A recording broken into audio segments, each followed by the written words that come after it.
Assalamualaikum dan salam sejahtera, bersama saya Muhammad Dihya Sahlan dalam Berita Pagi Sabah, edisi Selasa 12 Oktober 2021.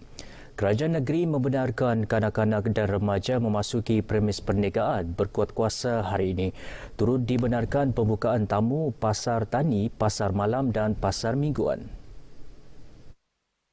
Menteri Kerajaan Tempatan dan Perumahan Datuk Seri Panglima Masdi Manjun dalam kenyataan bagaimanapun berkata, kebenaran itu dengan syarat mematuhi arahan vaksinasi yang ditetapkan.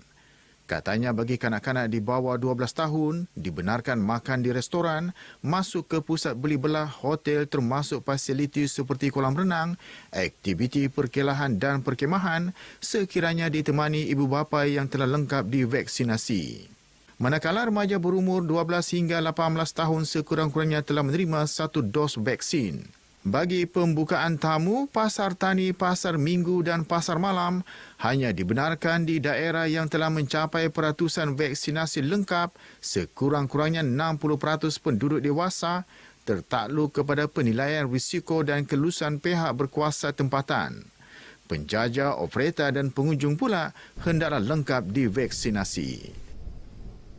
Sementara itu, dalam kenyataan sama, Datuk Masdi memaklumkan Sabah mengekalkan tren penurunan di bawah paras 600 kes dengan catatan 532 kes baharu positif semalam.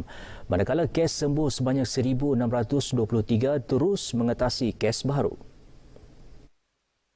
Menurut Datuk Masdi, jumlah kes baharu ini termasuk kes lewat di daftar 2 hari atau lebih. Jumlah sebenar kes yang berlaku dalam tempoh 24 jam hanya 270 kes.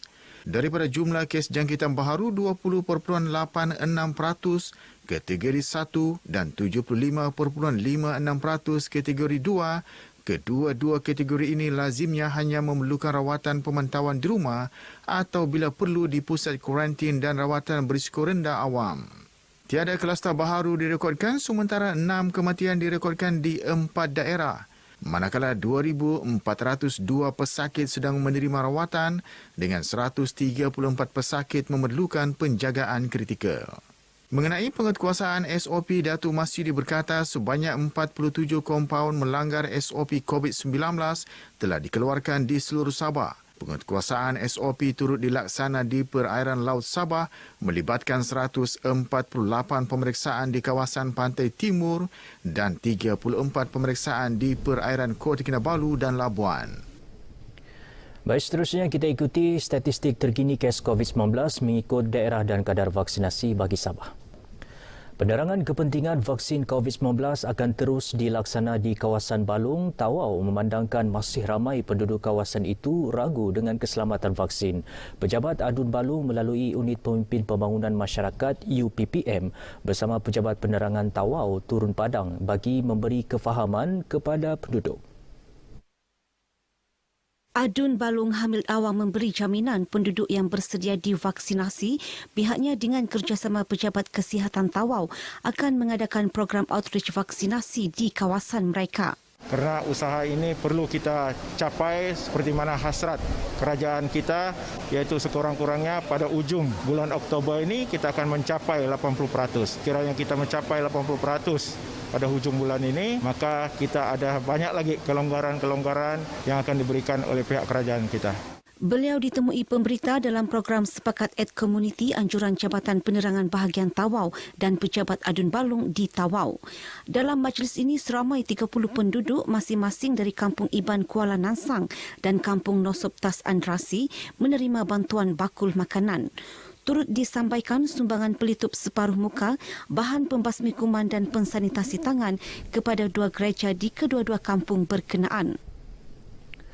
Kerajaan negeri menerima sumbangan peralatan kesihatan dan perlindungan diri daripada Persatuan Pengusaha Kecil dan Sederhana PKS Sabah sebagai usaha menangani wabak COVID-19 di negeri ini.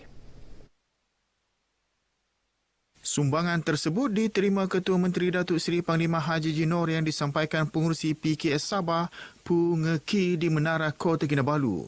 Menurut kenyataan pejabat Ketua Menteri, sumbangan berkenaan terdiri 100 rapid test kit RTK antibody, 120 alat sedut oksigen muda ali, 80 kotak pelitup separuh muka, 24 unit alat pengimbas suhu dan 30 botol pen sanitasi tangan.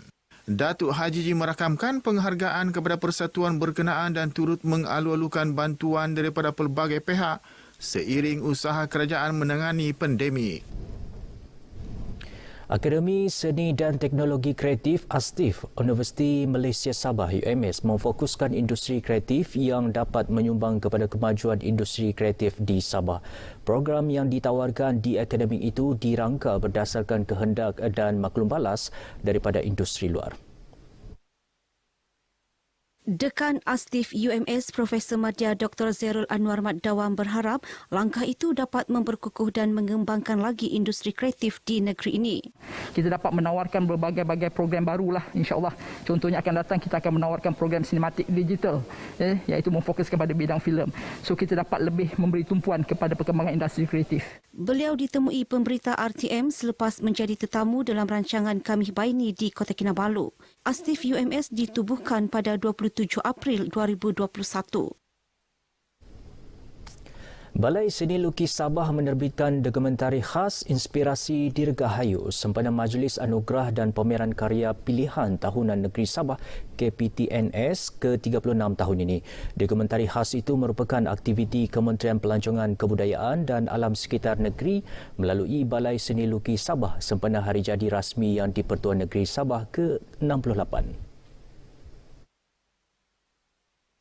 Penolong Pengarah Seni Visual Balai Seni Lukis Sabah, Sarah Elisha Ahmad Shah berkata, penerbitan dokumentari khas tersebut bagi menghargai bakat yang di-Pertuan Negeri Tun Dr. Johar Datuk Mahiruddin dalam menyemarakkan aktiviti muzik dan seni lukisan di Sabah.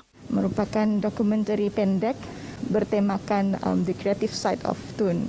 Kita tahu Tun ni sebenarnya orang yang berseni, bukan saja dari seni muzik yang semua kita tahu, malahan dia juga talented dari segi melukis. Beliau ditemui pemberita dalam rakaman khas Majlis KPTNS bersama di-Pertuan Negeri di Istana Seri Kinabalu. Mengenai Majlis Anugerah KPTNS 2021, sebanyak 77 karya bertemakan Gunung Kinabalu dan Sabah Norma Baharu yang dihasilkan 468 peserta akan menerima anugerah masing-masing. Majlis Anugerah akan disiar secara maya menerusi pautan Facebook, Twitter dan Instagram Balai Seni Lukis Sabah pada Sabtu ini. Bersempena sambutan Hari Pos Sedunia yang diraih pada 9 Oktober 2021, Pos Malaysia kini melaksanakan kempen Mel Rakyat yang bermula 4 hingga 31 Oktober ini. Kempen bertujuan mengimbau kembali budaya mengutus surat yang diamal sejak sekian lama sebelum perkembangan teknologi komunikasi secara maya. Sepanjang kempen ini, sebanyak 6 juta keping mel rakyat akan diedar kepada orang ramai di seluruh negara menerusi alamat kediaman.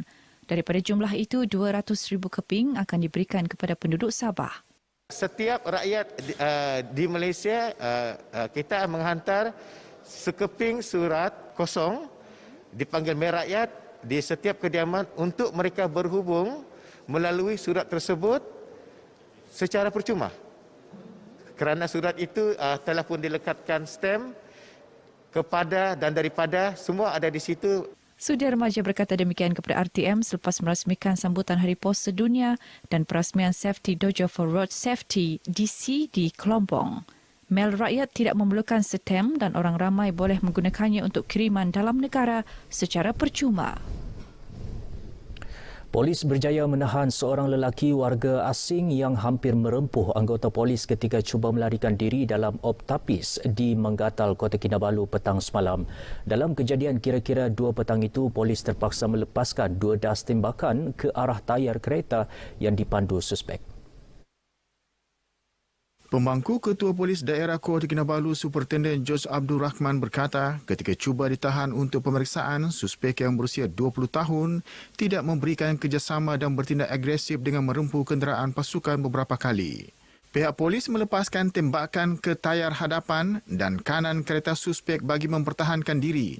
Katanya selepas tembakan dibuat, suspek berjaya melarikan diri namun kenderaan yang dipandunya hanya mampu bergerak sejauh 120 meter dari tempat kejadian sebelum ditahan. Hasil pemeriksaan lanjut, polis menemukan 2 paket plastik lut sinar, setiap satu yang disyaki berisi dada jenis syabu. Suspek dengan rampasan dada sebanyak 100 gram ini dibawa ke Ibu Pejabat Polis Daerah Kota Kinabalu untuk tindakan selanjutnya. Kes disiasat mengikut Seksyen 39B Akta Dadah Berbahaya 1952. 3 minggu selepas Dewan Bandaraya Kota Kinabalu DBKK mengumumkan pembukaan semula 2 taman awam iaitu Taman Ujana Rimba Tropika dan Taman Awam Teluk Likas kepada umum, tinjauan kru RTM di kedua-dua taman berkenaan mendapati orang ramai memanfaatkan sepenuhnya kemudahan itu untuk beriadah khususnya pada hujung minggu. Pembukaan semula kedua-dua taman awam ini sejak 18 September lalu dibahagikan kepada 2 sesi. Sesi pertama bermula 6 hingga 10 pagi, manakala sesi kedua 3 hingga 6 petang setiap hari. Selain menyatakan rasa gembira dengan pembukaan semula taman awam ini, beberapa pengunjung turut mencadangkan ibu bapa tidak membawa bersama kanak-kanak berusia bawah 12 tahun demi keselamatan mereka. It's definitely very good because right now what is most important in our life is our health, and really without exercising I think it's very hard to achieve the optimal of health. For the below the 12 years old kids, I don't think it's suitable to bring them to come out because they still are not taking the vaccine, so still very high risk for them. Sangat happy, terlampau lama saya berkurung dalam rumah. Jadi ini kedua kali sudah keluar pergi main Zumba. Sangat best lah, mesti ikut SOP, penjarakan itu 1 meter. Jangan galakkan bawa budak lah dulu. Kita rasa sihat balik loh, boleh jogging. Tak payah di rumah terus, tidak jogging macam orang dia sihat sudah. Ada happy loh, boleh keluar sikit keringat. Sebelum memasuki kedua-dua taman awam ini, petugas di BKK akan memeriksa status vaksinasi setiap pengunjung. Hanya pengunjung yang lengkap 2 dos vaksin dibenarkan masuk dengan mematuhi beberapa SOP yang ditetapkan seperti penjarakan fizikal 2 hingga 3 meter antara setiap individu. Baik, sekian dahulu berita Pagi Sabah. Ayo keluarga Malaysia terus patuhi SOP, putuskan rantaian COVID-19. Kita jaga kita. Saya Muhammad Dihya Sahlan. Assalamualaikum dan salam hormat. Bangkis anak-anak Sabahan, sekali bangkis tukar posisi. Cantik gaya menawan hati, tradisi orang-orang.